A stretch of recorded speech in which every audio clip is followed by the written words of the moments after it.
880번째 책 소개입니다. 책에서 일부 내용을 발췌하여 소개드립니다. 책 제목 비트코인 이기는 투자를 하자. 저자 리샤오라이. 출판일 2021년 11월 4일. 상상빌더 한 줄 요약. 비트코인 투자를 알자. 책 소개. 비트코인의 신화. 리샤오라이가 전하는 현명한 투자자, 성장하는 투자자로 만드는 최고의 투자 마인드셋. 최고의 투자 노하우는 투자자의 개인적인 성장에서 나온다. 냉정하고 객관적인 마음으로 투자 시장에 임하려면 자기 수양을 통해 부단히 성장해야 한다. 초보 투자자에서 최고의 투자자로 변모한 리샤오라이의 투자 기본 원칙. 저자 소개. 저자 리샤오라이, 경제금융기업인. 2011년 비트코인 초기 투자자 대열에 발을 들여놓은 후 블록체인 암호화폐 대중화에 공헌한 성공의 자산가이며 10만 개 이상의 비트코인을 보유하고 있는 것으로 알려진 비트코인의 신화다. 그는 중국 동북지방 연변의 조선족으로 회계학을 전공했고 영업의 신, 억대 연봉의 토플 강사로 변신을 거듭한 후 비트코인의 대가가 되었다. 2011년 비트코인 한 개 가격이 1달러를 넘어섰다는 기사를 본 후 본격적으로 비트코인에 대해 공부하기 시작했고 투자 가치가 있음을 확신한 후 꾸준히 사들이기 시작하여 암호화폐 업계의 대표적인 거물이 되었다. 책에서 얻은 내용. 이 책의 제목을 흑우의 자기 수양이라고 한 것은 사실 부득이한 일이었다. 나는 애초에 흑우와 같은 단어를 사용하지 않는다. 그렇다면 책의 제목이 이렇게 된 연유는 무엇인가? 얼마 전 내가 다른 사람들과 나눈 사담이 비밀리에 녹음되어 유출된 일이 있었다. 유출된 녹음 파일 가운데 나와 대화하던 사람이 흑우라는 단어를 언급하는 대목이 자주 포함되어 있었다. 그러나 나는 흑우라는 단어를 입에 올린 적이 없을 뿐더러 흑우를 털어먹는다라는 표현을 쓴 적은 더더구나 없었다. 하지만 인터넷에서 미친 듯 퍼져 나간 대다수 글은 자극적인 제목을 뽑았고 결과적으로 리샤오라이가 흑우들을 털어먹은 것이 되어버렸다. 이는 아마 그런 글을 쓴 이들의 대부분이 녹음을 한 번도 끝까지 듣지 않았기 때문일 것이다. 혹은 온라인에 떠도는 정체 모를 텍스트 녹취록에만 의지해 내용을 곡해했거나 다른 사람이 한 말을 내게 뒤집어 씌운 것일 수도 있다.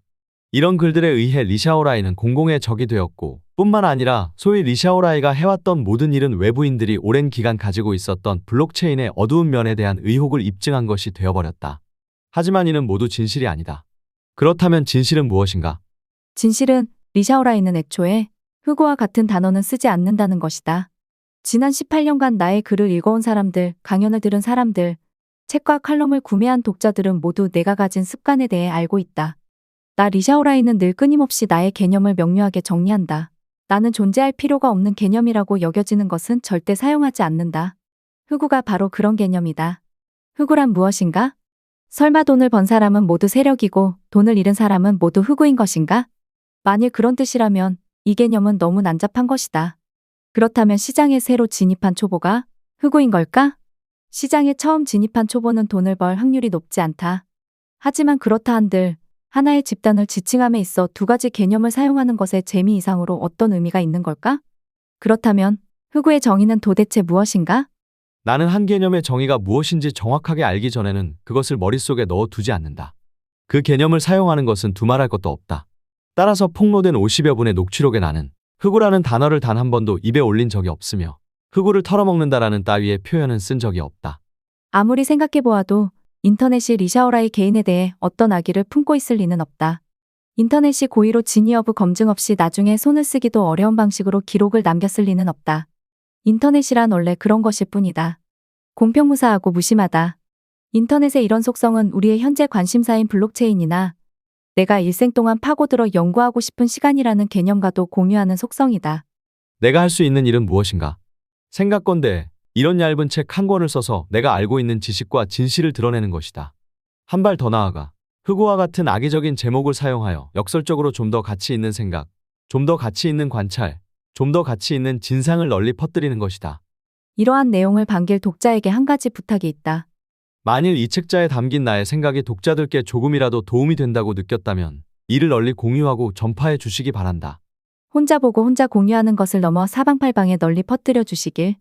흑우의 자기 수양이라는 제목도 꼭 사용해 주시길. 사실 책 제목으로 생각해 두었던 후보군으로 다음과 같은 것이 있었다. 흑우가 털려먹히지 않는 법. 부추와 낫. 어린 부추는 어떻게 성장하나. 신생 부추 필독 수첩. 흑우도 부처가 될 수 있다. 더불어 본문에서 멍청이와 같은 단어를 쓰는 것도 삼가지 않았음을 말씀드린다. 그럼 미리 양해 말씀을 전한다.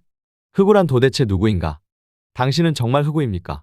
대답하기 쉽지 않은 말이다. 왜냐하면 흑우의 정확한 정의가 무엇인지에 대해 명료하게 말할 수 있는 사람이 얼마 없는 까닭이다. 하지만 사람들이 늘 속어로 쓰는 용례로 미루어 추측해보면 흑우란 시장에서 힘이 없고 박약한 개인 투자자임을 알 수 있다. 예를 들면 저는 개미입니다라거나 저 사람들 모두 개미야 등이 그런 표현이다. 반대편에는 세력들이 있다. 시장에 막대한 영향력을 가진 이들을 지칭하는 말이다. 시장에서는 늘 누군가는 돈을 벌고 누군가는 돈을 잃는다.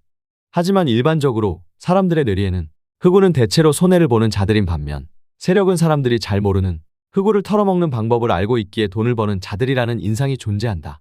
단어 사이에는 함께 쓰이기 좋은 표현의 조합이라는 것이 있다. 그런 조합은 생활 속에서 늘 함께 쓰이기에 모든 이에게 쉽게 이해된다.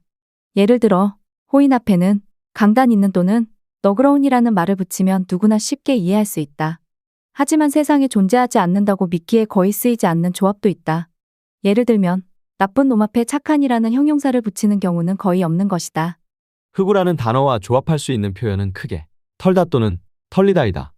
여기에서 털다라는 행위는 이론적으로 흑우의 상대측인 소위 알 수 없는 세력을 그 행위의 주체로 삼는다. 반대로 흑우는 털린다. 아마도 여러분은 흑우가 세력을 털어먹었다는 말은 들어보지 못했을 것이다. 만일 누군가가 실제로 그렇게 말한다면 틀림없이 허풍일 것이다. 시간이 지남에 따라 어떤 이는 파릇한 흑우에서 늙은 흑우가 된다. 한결같이 돈을 못 벌고 한결같이 털린다. 한편 또 다른 한 부류의 사람들은 파릇한 흑우로 시작하지만 이내 흑우 신세를 면하기도 한다. 이들은 저도 그저 한 명의 늙은 흑우일 뿐입니다라고 말하곤 하지만 사실 이는 말장난이거나 짐짓 겸손을 떠는 말일 뿐이다. 왜 그럴까? 사람들의 심리상으로는 비록 세력은 못 되더라도 일단 돈을 어느 정도 벌기만 하면 더 이상 진정한 흑우는 아니기 때문이다. 그리하여 우리는 사람들이 일상에서 쓰는 말에 용례를 기초 삼아 그 정의를 도출해 볼 수 있다. 소위 흑우란 거래시장에서 돈을 못 벌거나 손해를 보는 힘없는 개인 투자자를 일컫는다. 이렇게 보면 흑우가 고래나 세력까지 되지는 못해도 흑우 신세를 면하기 위해 해야 할 일은 간단하다. 돈을 버는 것이다. 일단 돈만 벌면 당신은 짐짓 겸손한 체하며 다음과 같이 말할 수 있다. 사실 저도 늙은 흑우에 불과합니다. 이렇게 말함으로써 당신은 선량하고 자상하고 남의 감정을 배려하는 사람이 될 수 있다. 아직 돈을 벌지 못한 사람들이 당신처럼 돈을 번 사람을 만났을 때 당신이 그런 위선을 발휘하지 않는다면 그들은 더더욱 멘붕에 빠질 것이다. 한편으로 당신은 친절하고 배려심 많은 것을 뛰어넘어 선량하고 자상할 뿐만 아니라 스스로를 보호하는 데 능한 사람이 될 수도 있다. 이러한 위선 없다면 많은 사람이 당신을 미워하거나 심지어는 당신을 죽이려 들 수도 있다. 마치 내가 오랫동안 겪어온 것처럼. 흑우라는 말의 정의가 아주 만족스럽게 정확하지는 않지만 일단 그런 대로 한동안 사용하기로 하자. 더불어 소위 흑우의 일반적인 특징도 하나 보충하기로 하자. 그들은 기본적인 읽기 능력이 심각하게 부족하다. 그들은 평생 동안 물건을 사면서 제품 설명서를 읽지 않는 사람들이고 무엇을 어떤 다른 사람들에게 어떻게 쓰는지 물어보는 그런 사람들이다. 정말 흔하지 않은가? 소를 잃었으면 외양간을 고치는 흑우라야 미래가 있다. 당신도 아마 나와 비슷할 것이다. 막 시장에 들어왔는데 앞서 언급한 두 가지 충고 따위는 아무도 알려주지 않았을 것이다. 그리하여 내가 그랬던 것처럼 시장에 들어와 짜릿한 흥분이 채 가시기도 전에 돌이키기 어려운 상황에 빠진 자신을 곧 발견할 것이다. 거래란 본래 인류 사회의 가장 중요한 본질 가운데 하나이자 보편 행위이다. 안타깝게도 왜 그런지 알 수 없지만 전 세계 교육 과정 어느 고등교육에도 투자에 대한 내용이 포함되어 있지 않다. 그러다 보니 세대를 거듭하여 소 잃고 외양간 고치는 현상이 반복해서 발생한다. 슬픈 것은 대부분의 흑우들에게는 소만 한 마리 있었지 애초에 외양간 같은 것은 없었다는 것이다. 그래서 소가 죽으면 그것으로 끝일 뿐 외양간을 고치는 일과 같은 호사로운 기회는 그들에게 그림의 떡일 뿐이다. 그리하여 당신도 나처럼 시장에 들어가자마자 큰 실수를 저질렀을 것이다. 상승장이 금방 끝날 거라는 사실도 모른 채 흥분하여 사고 또 샀을 것이다. 가격 상승이 상승장 특유의 광기에 의한 것임을 의식하지도 못한 채 말이다. 당신은 눈앞에서 가격이 오르니 당신의 IQ마저 오르는 것 같은 착각이 들었을 것이다. 그리고 그 순간이 지나자 매도 타이밍을 놓친 채 물리고 말았을 것이다. 이를 어쩐다. 주위를 둘러보면 금방 알 수 있다.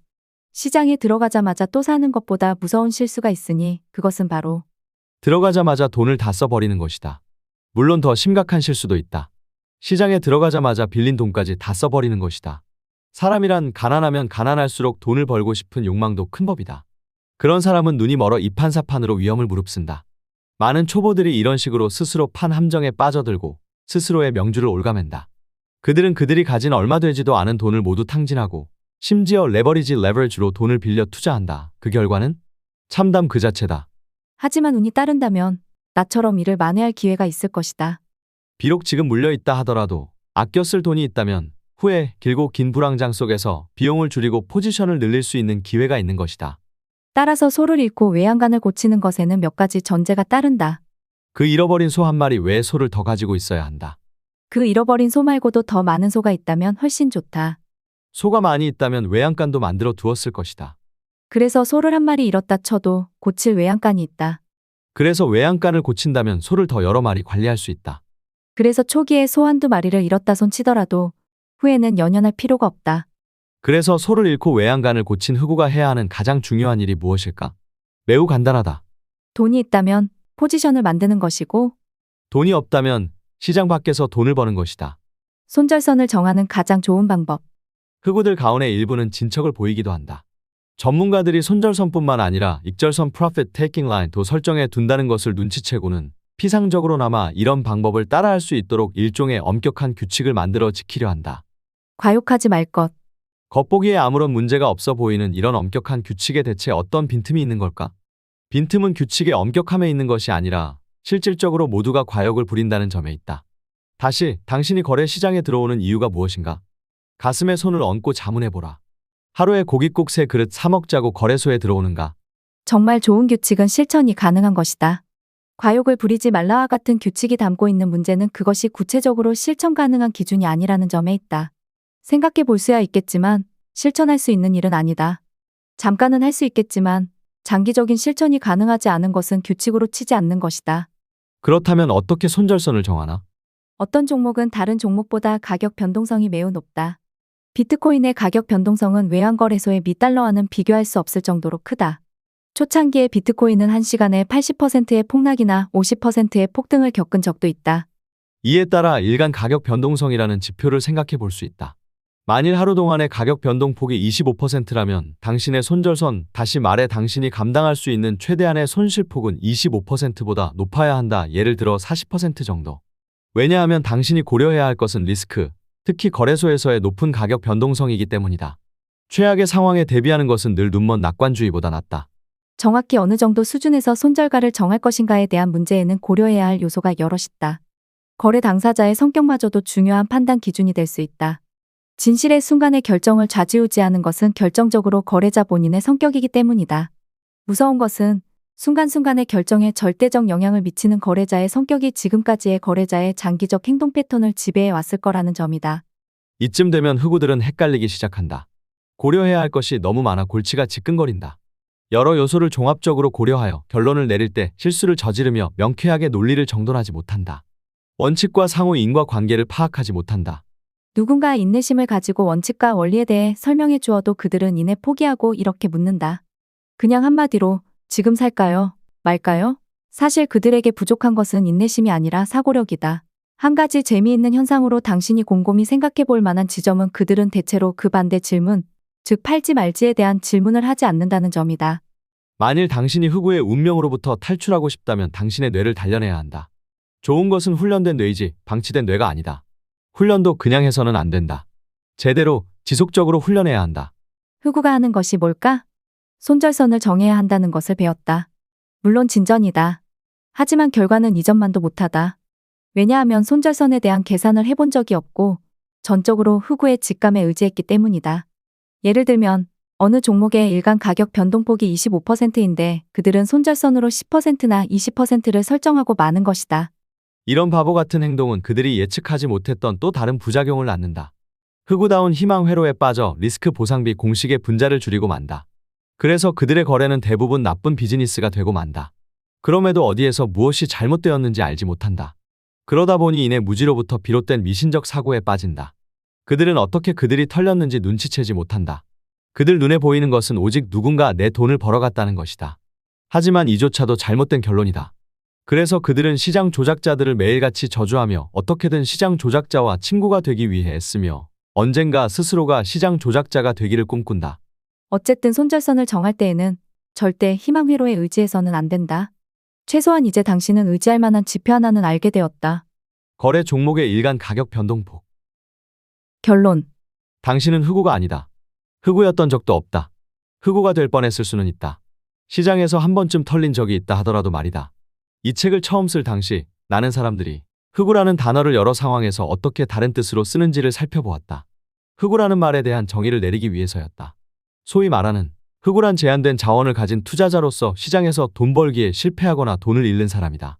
내가 이 책을 쓰기 위해 들인 시간과 공이 없었더라면 다음과 같은 좀 더 분명하고 정확한 정의를 내리지 못했을 것이다. 흑우란 근본적으로 제로섬 게임이 아닌 거래 시장에서 제로섬 게임을 하고 있다고 착각하고 있는 거래자들이다. 얼마나 많은 자본을 가지고 있는지와 상관없이 그들은 모두 흑우의 운명을 공유하는 흑우다. 말하자면 흑우라는 개념은 작은 개인 투자자에만 국한되는 말이 아니다. 흑우를 흑우로 만드는 것은 오직 그들이 가진 착각, 즉 제로섬 게임이 아닌 시장을 제로섬 게임이라 착각하는 것이다. 이 근본적인 착각 위에서 잘못된 생각과 결정을 차곡차곡 쌓아 올려가는 투자자들이 바로 흑우이다. 잘못된 판단 위에서 떳떳하게 잘못된 판단을 내리고 떳떳하게 자기 합리화를 이어가며 희망 회로에 빠진다. 시장에서는 이 사이클이 반복될 뿐이다. 이글스의 호텔 캘리포니아 가사에는 이런 문구가 있다. 우리는 우리가 만들어낸 도구의 감옥에 갇힌 죄수들일 뿐. We are all just prisoners of our own device. 흑우의 운명도 이와 마찬가지다. 하지만 당신은 다르다. 흑우가 될 뻔하기는 했지만 말이다. 흑우가 되기 전에 이 책을 읽은 당신이 필자는 부럽다. 이제 투자는 제로섬 게임이 아니라는 점을 이해했으니 이제부터는 차곡차곡 자신만의 배움과 교훈을 쌓아 가야 할 때다. 처음엔 자신만의 좁은 생각을 잠시 옆으로 밀어두되 한편으로는 계속해서 그 생각에 물을 주고 배양하여 단련해야 한다.